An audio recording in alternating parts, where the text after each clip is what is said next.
Friends இன்னைக்கு நம்ம வீட்டுக்கு என்ன பார்த்தீங்கன்னா நம்ம ரூக்கா குட்டிக்கு வந்து வளகாப்பு.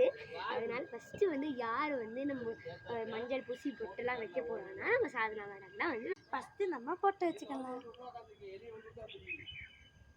பாருங்க எவ்வளோ அழகாக இருக்கானு அவ. பொட்டு வி அழகா இருக்கா. வாவ். ஃபஸ்ட்டு நம்ம பொட்டை வச்சாச்சு, அதுக்கடுத்து நம்ம சந்தனம் பூசிக்கலாம்.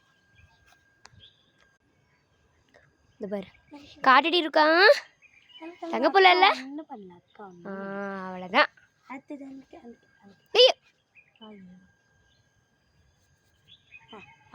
வந்து நம்ம பூ போட்டுக்கலாம். அடுத்தது நம்ம மீரா மேடம் வந்து இங்கே பண்ண போகிறாங்க. இப்போ நம்ம வந்து பொட்டு வச்சுக்கலாம். தங்க காட்டு காட்டு காட்டுங்க. வாவ் மங்கிலி ருக்கு இதை பாருங்க.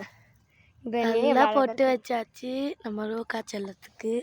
அதுக்கடுத்து மீரா மேடம் வந்து சந்தனம் பூச போகிறாங்க. வாங்க ரூக்கா கட்டுங்க.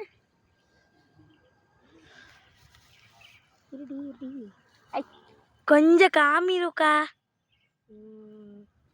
சரி சந்தனம் வச்சாச்சு. அடுத்தது நம்ம வளையல் போட போகிறோம் நம்ம ரூக்கா செல்லத்துக்கு. இல்லை பொட்டு வைக்கணும் பாப்பா. அதுக்கடுத்து நம்ம காலெலாம் சந்தனம் பூச போகிறோம். சந்தனம்லாம் இல்லை வளையல் போட போகிறோம் காலத்துக்கு.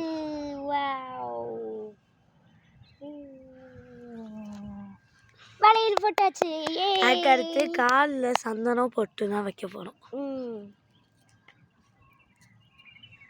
நல்லா தூங்கிட்டு இருக்கா ரூக்கா. ஆமாம் அவள் தூங்கும் போது தான் போட முடியும், ரொட்டி போட முடியாது.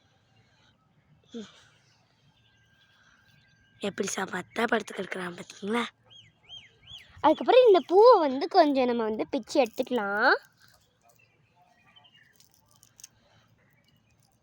பிச்சு அவன் மேலே தலையில் போட போகிறோம். அவள் என்ன நினைக்க போகிறாளோ தெரில. அவள் கடிக்க மாட்டா, ரொம்ப பொலைட்டான அவள். டோபோக்கோன்னு ஒரு பிரீடுங்க அவள். தெருநாயெல்லாம் இல்லை, டோபோக்கோ பிரீடு. Very good. ஏய் ரூக்காக்கு வளகாப்பு முடிச்சாச்சு. ஏ